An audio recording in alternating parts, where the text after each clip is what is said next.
So we need to get into the off season, and we need to start breaking this down, starting with our offense. And I mean, Will, this is one of my favorite times of the year. It's bittersweet.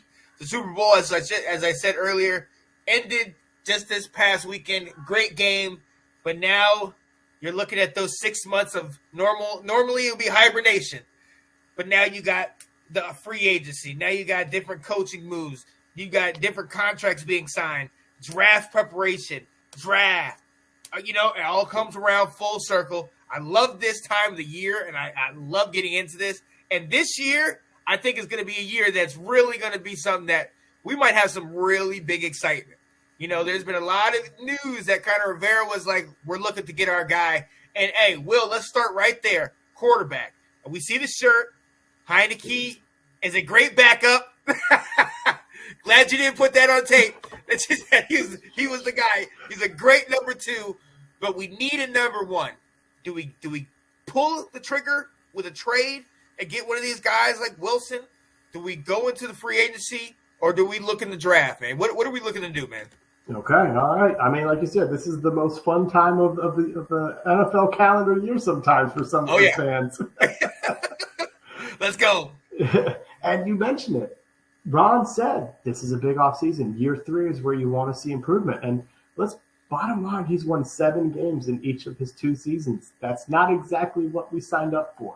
Maybe it was in year 1, but in year 2, we were expecting a little bit more. So he's got to make some improvements. And we still we don't have a quarterback. As much as I loved Taylor Heineke, and I love the story too. Yeah. But, you could watch – all you do is watch the playoffs. When you really when you take yourself out of it and just enjoy the games and just see the throws he cannot make. Some of those throws we saw from Stafford, he just doesn't have the arm to do it. And so it's like his ceiling is as a backup. So we got to figure something out. I will say this. I believe that the franchise needs, we got the new team name of Commanders. There needs to be a face. All right. And part of the issue they have right now is Chase Young had a down second year. Yeah. So all this ascension, sure, he can come back. And I think right now he is one of the faces, but you need something a little bit more. Okay. And let me also say this to you, it's week 1. It's FedEx Field, and at quarterback for the Washington Commanders is number 2, Mitchell Trubisky. And everyone's going to say, are you kidding me? That's not going to get anyone out off the seats. You know what I mean? So I just wonder, if this franchise, it's one of those times where, we need some juice. We were at this point a couple of years ago, about 10 years ago, when we played John Beck and Rex Grossman. And then we had the number 6 pick in the draft. And it was kind of hopeless. And then Dan Snyder said, we're going all in. And he went and got Robert Griffin. And it just seems like it's another one of these moments where we're looking for something, So let's start it off, man. Let's go big, all right? Yeah. We're going to start with trades. Let's get them. And we can see what your thoughts are, okay? So we've got some names out there. We've got some names like Russell Wilson. We've got some names like Deshaun Watson. All right. We got some names like Jimmy Garoppolo, so let's not all get too excited here. So I'm going to go back to a conversation that we had in one of the first times we started this show. And I want to give, is it Alex Stevens? Bro Crew Sports? Yeah. I listened to his little snippet on YouTube, and I'll give him credit because he was talking the same thing we did. All right. Okay. So if you were to give up your next 2 first-round picks in the next 2 years, and they are picked 24 and above, 24, 26, 28, is that worth it to you if you've got a stud quarterback that takes you to the division round of the playoffs for the next 3-4 years? Oh, yeah. It is. Definitely. So I am nervous about what it would take to give up if we were to go after a Deshaun Watson, if we were to go after a Russell Wilson, But you also have to look, and if they're going to make you that much better, if they're the ones who can get Terry the ball, if they're the ones who can get Samuel the ball and Logan Thomas, that's going to pay dividends, you know? Right. And the NFL says you can only give up 3 first-round picks. They have a cap there. So there is a chance, you know, it would cost a lot, but I honestly think it's worth it. And I will say this. The only person, this is going to be crazy, I think, that I think is untouchable on this roster right now is Terry McLaurin. Yep. Okay. Anybody else I'm open to negotiate with, and that includes Chase Young. Now, I will say this. If you're Seattle and you're saying we want Chase Young in a trade for Russell Wilson, then I will say I'm giving you 1 first and that's it. Like your price has to come down. I'm not giving Chase Young plus 2 and 3 first-round picks, you know. But if that's what it's going to take, if you bring your price down, we can talk. I'm not saying I'm going to say yes, but we can talk.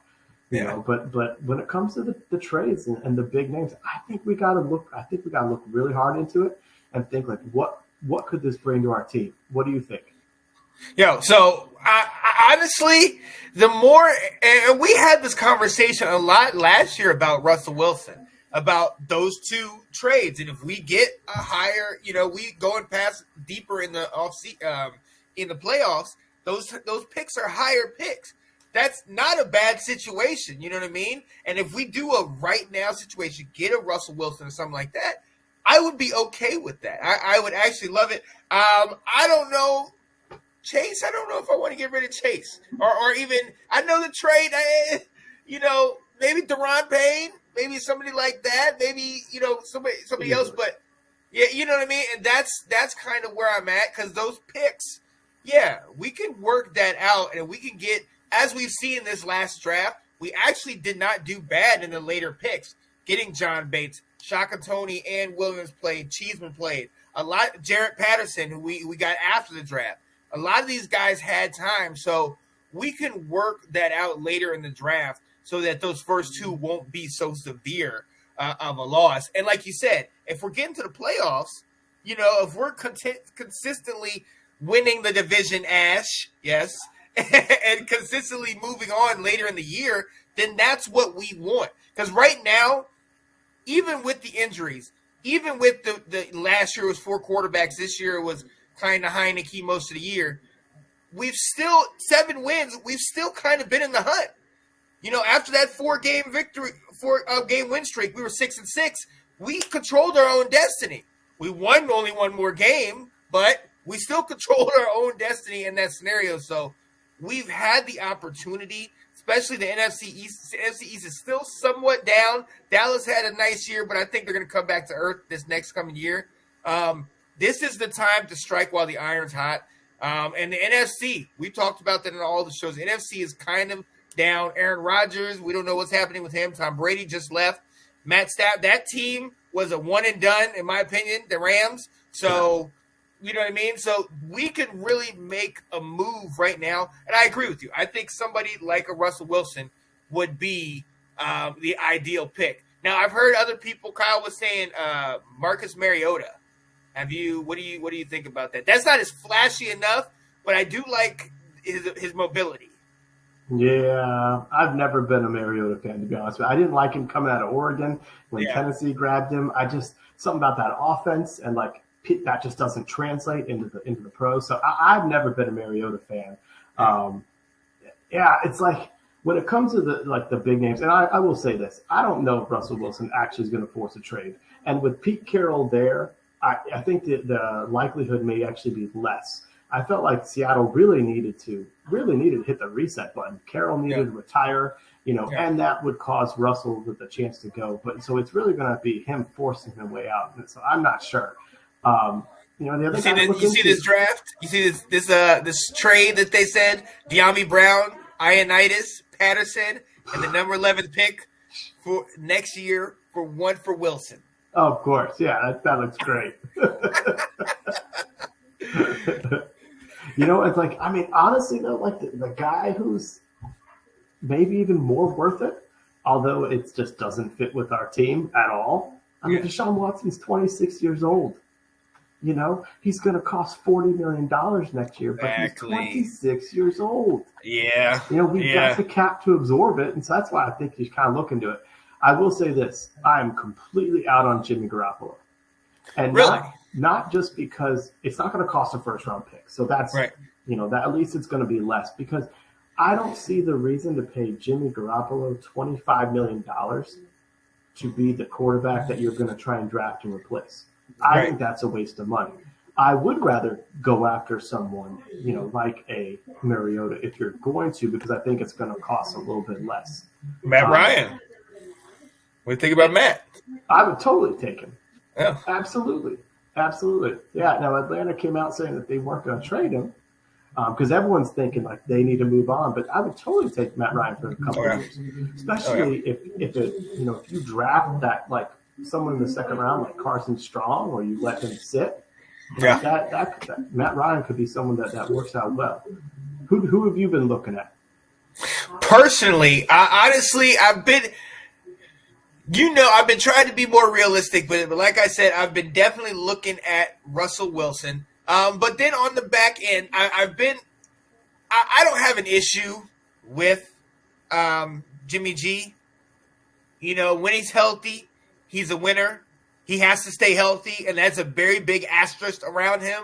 So, that's not going to be something that I'm going to look at lightly. Mitchell Trubisky or Mariota are like one and the same for me, where it's like it's not going to be – it's like Fitzpatrick. Like you're hoping that you get the best version of them, But with what we saw this year with Fitzpatrick, he just basically got all that money just to hang out. Personally, though, my main look, if we're not going to make this big name trade, if we're not going to go ahead and say, hey, full steam ahead, I want to sit back here. I want to just kind of see how things play out in free agency, and I'm looking towards the draft. I'm looking towards one of these young guys, and honestly, I want to do it where we get a veteran, so that kind of was supposed to be like Fitzpatrick this past year, where we get a veteran, put him in there, let him play, and then let this rookie come up and learn under that. You know what I mean? I don't want to throw one of these guys in. We're not ready for that. We're still kind of getting back to the mold and figuring out who's going where. We still need, as we said, wide receivers. We got to make sure we got our running game going because, Gibson has fumbling issues. So I do want a rookie, but I don't want to put the whole franchise on top of him. And there's nobody this year that's like, even Kenny Pickett's still kind of like, I like him. The hands, I've heard a lot of people talk about the small hands and whatnot, but he has a football mind. He's definitely a good decision maker, and I like what he can bring to the table. But I think throwing that all on him might detriment him. You know what I mean? But yeah, if we fell into a Matt Ryan, I'd be all about that. Yeah. Well, I think with free agency, the reason why I don't think anyone gets excited by these guys is they're all stopgaps. You're not really getting any further than even throwing Heineke out there almost. I would say that Trubisky is a better quarterback than Heineke is, stronger arm, but it's not like you're going to go from 7 wins to 12 with Mitch Trubisky or someone else or Mariota. Here's a name. He was a Redskins killer, but apparently the Colts are going to move on either in a trade or cutting Carson Wentz. What do you think about that name? I have been outspoken that I'm not a fan of Carson Wentz. I don't know what it is, but ever since after the Super Bowl, he just has not been the same. Yes, you're absolutely right. He seems to have our number, but I mean, unless we get that version that played against us, from whatever else I've seen, I'm not sold on him, man. I agree 100%. It's like I only have this vision because he killed us as an Eagle, But I don't know what happened to him the last couple of years. And if the fact that his old quarterbacks coach took him and is now discarding him, I'll be honest. I really believe that Frank Reich is a better offensive mind than Scott Turner. So if Frank Reich can't fix him, I don't think Scott Turner ain't gonna do it. Exactly. Yeah. I just still remember that one play that we busted through the middle and we had him folded over. Like he was bent over, and then somehow he breaks free out of that. But again, that's why I say if he's playing Washington 18 games a year, let's go. He's good at FedEx Field. Right. He'll dominate that. But everywhere else, no. I can't. And he had Jonathan Taylor. He had, a solid O-line, and he still was the problem. I can't do it. I do want to throw this one out there just for our guy, Ab, Mr. Jameis Winston. Good. I'm glad. What do you think about this one, man? Would you take a chance? I loved Jameis at Florida State. Yeah. When he came on the scene and won the national championship, I think, as a freshman, and everything he did was great. And then he kind of, maybe, I don't know, things kind of went a little south for him. And then I feel terrible saying this, but I enjoyed seeing him fail in Tampa. I just felt like it was karma, just hitting him a little bit. Now, he played pretty well with the Saints this year. However, he was so handcuffed on that team. Sean Payton did not let Jameis play the way he would want to. Now, if he can do that, if that's going to be him moving forward, then he's a whole lot better of a quarterback playing in that role that's kind of handcuffed. You're not going to just chuck the ball everywhere you want here. Right. That he actually, at his age, I think he's 28, he would be the one free agent where, there's still life there. There's still a chance that he could be with you for several years, and you could get something out of it. So I can't believe I'm saying this, but I don't want it. But I'll let someone else figure that one out. But there is some positives to him, I think, more so than the others. Yeah. And again, like you said, he looked better than he has looked, and with the talent that he had, but he looked like he wasn't as erratic, wasn't as just throw it up there, F it, somebody's down there type deal. He actually looked, in most games, he had some flashes of the past Jameis, but he definitely looked pretty decent this year. And I don't think it's too far-fetched to say that he might have been a potential Pro Bowl quarterback. I mean, he didn't have the talent, but he was playing up until the time when he got hurt. That would be interesting. And I'd be interested to see how him and Turner and Rivera mesh if he were to come here. So, we'll see how that goes. But look, like we both said, we both alluded to the fact that, we really kind of want to see if there's somebody in the draft that we can look at and say, this is the direction I want to go in. And I'm not going to deviate from the norm. You know where I am. Hey, basketball season's going on. I think we play tonight. We play Pitt tonight, as a matter of fact. Oh. So, Sam Howell, North Carolina, under the great Mac Brown. Honestly, I love this guy. I love what he brings. He's got mobility, but he's also a 3-year starter, knows how to work a very high octane offense, and has a cannon. And I think in this era of getting quarterbacks and getting them their stud receivers, a la Jalen Hurts and Devontae Smith, Waddle and Tua, Burrow and Jamar Chase. Let's in my comeback tour for De'Ami Brown, bring Sam Howell in here. Let's get it together and let's get this thing moving. Let's go. You went there. Let's go. Dude, that's the type of stuff that we would pull in Madden and pull off so well too. Right. That's too funny. I love him. But him and Pickett, they're up there. But yeah, that's all right. What do you got, man? I like Sam Howell too. But I was shocked to read this with the Senior Bowl. Yeah. So they said that he is hesitant to throw into contested windows. He wants the guys to be open, and in the NFL, you're throwing your guys open. Yeah. Which that was like a huge red flag when I was reading that from a scout. They also said something, this doesn't make any sense. So this is a story that in a one-on-one drill with the receiver and a corner, he didn't throw the ball one time because the receiver wasn't open. And it's like, well, it's a one-on-one drill. Like what? Right.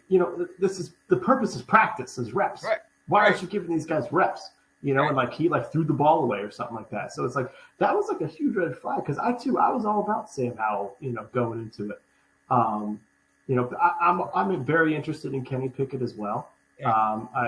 I saw the thing about the hand size and he kind of struggled in some bad weather at the Senior Bowl. But I'm pretty interested in him.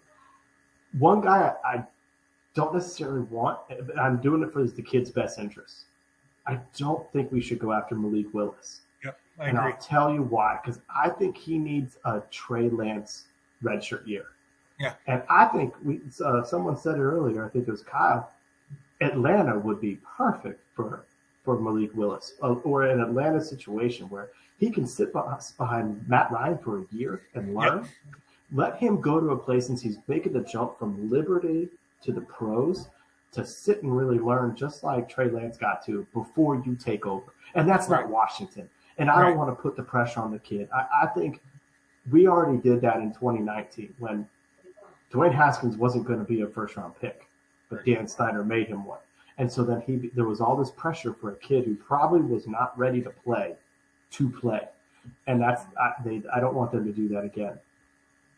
Yeah, no, exactly. So that is something that I really don't. I mean, if he's there later, maybe, but I just don't. That transition from Liberty to the big leagues. I was listening to somebody talk about it today on sports radio, on ESPNU radio, and they were basically saying how it's great to see all the success he had at Liberty, but let's be honest, Liberty is not one of these Power Fives. They're not one of these, big SEC teams that really, week in and week out, you're getting top-tier talent. And then to come right from a Liberty to coming to the pros, I mean, there's going to be a gap there. There's going to be a little transition period. So it's going to be quite interesting to see how he does it. Another guy I'm interested in to see, another two actually, played late into the season. One, Desmond Ritter. We talked about him a lot. Mm-hmm. And Matt Corral. Matt Corral at one point was a Heisman favorite. Yeah. He had taken over, he as the media darling throughout the fall and going into October, November. And then obviously had that ankle injury, was not able to sustain the same type of success he had prior to the injury. I'm eager to see how that plays, but I love he has it's kind of like a Johnny Manziel kind of movement, but at the same time, you can see his head is on straight. He's one of these guys that kind of like Heineke has the headband and kind of like a rah-rah, Yeah. And he even got hurt in one of the games. And I remember the big thing, he rushed right back onto the field and the whole sideline lit up and this like that. So that's somebody that I would love to see. And as far as Desmond Ritter, I've heard leadership. I've heard good things. I saw him in the Senior Bowl. I wasn't super impressed, but I've heard he's got good leadership. He's a 3-year starter, you know what I mean? So I like that, but I just don't know if he has the demeanor to come into the situation in Washington. You know what I mean? Mm-hmm. So, And then, one more guy, Carson Strong. I was going to give Ab a shout out here. Yes. He said it too in our text thread, and so he's out of, I think, is it Nevada? I believe. Yeah, Nevada. Yep. Yeah. So they talk about him. His arm lives up to his last name. He's got a great arm. One of the things they're worried about is, I think he had a couple knee injuries in college that he's had to overcome. Is that going to be enough? But yeah, I mean, I think he's a name to kind of watch because it doesn't seem like he's going to be a first-round pick. So can you get him in the second round and improve your team, and then get your franchise guy? And it's still so early in the draft process right now. There's no way to kind of evaluate these guys yet. One thing, there were a couple guys that struggled at the Senior Bowl. There's a couple guys who flashed, like Malik Willis was the star at the Senior Bowl. Yeah. But one thing you got to remember with that is these guys are playing against college players. Right. Yeah, you are good against a college player. That's why you're up to be a first-round pick. Exactly. Yeah. Right. But that's going to change your first day of mini camp. You know? So it's really hard right now to kind of really start evaluating. But yeah, no, I mean, it's fun, and I agree with you. I think ultimately, if you can't go big, you need to be looking at the draft because it's going to cost less. Right. Oh, Nathan's excited for the offseason. Join us. Look, he asked a question we asked earlier. Would you be interested in making an offer for Carson Wentz? No. Would you do it? Would you do it, Nathan? Would you get Carson Wentz? I've told you how I feel about him. Not happening. All right, so before we move on to the next position, you're the GM. Yeah. You are Martin Mayhew. What are you doing? And if you need to go plan A, plan B on this one, that totally makes sense. What are you doing, Sean? So honestly, I'm going full steam ahead after Mr. Russell Wilson. I'm honestly, it's been long overdue. The last time we did this was for a rookie. Yes, it panned out somewhat till he got hurt, but I think we go into somebody that's been proven and somebody has a chip on his shoulder.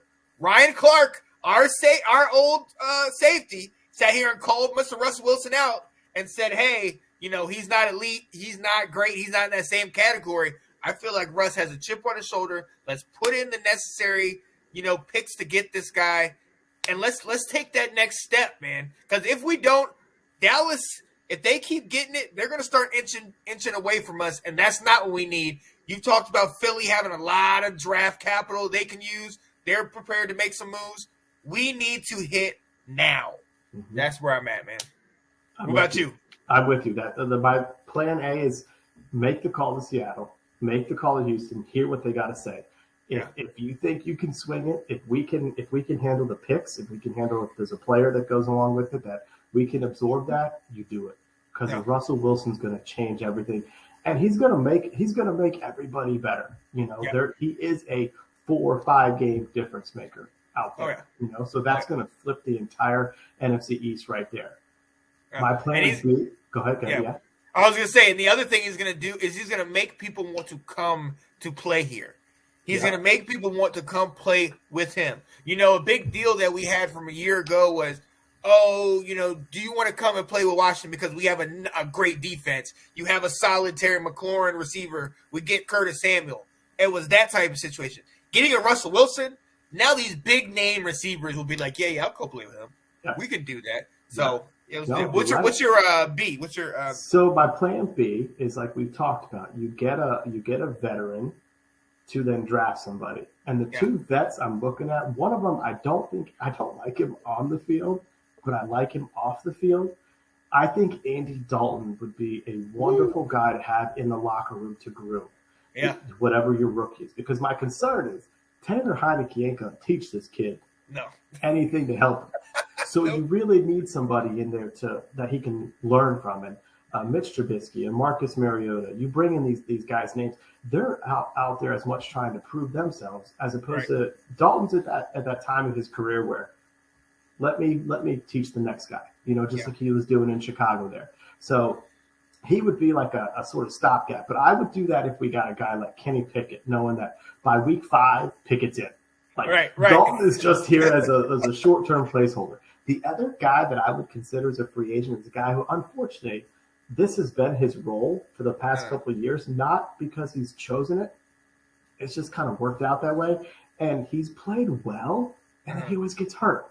But Tyrod Taylor has come in and played well in, were they the LA Chargers? Yeah. When Herbert took so when he got stabbed. Yeah, he was playing well there. He was playing well this year in Houston. Yeah. And then he got hurt again. So there's a thing here. But if you're gonna need to have someone play a few more than 3 or 4 games, I feel like he can, and I feel bad telling him, hey man, you're coming in here to groom another rookie.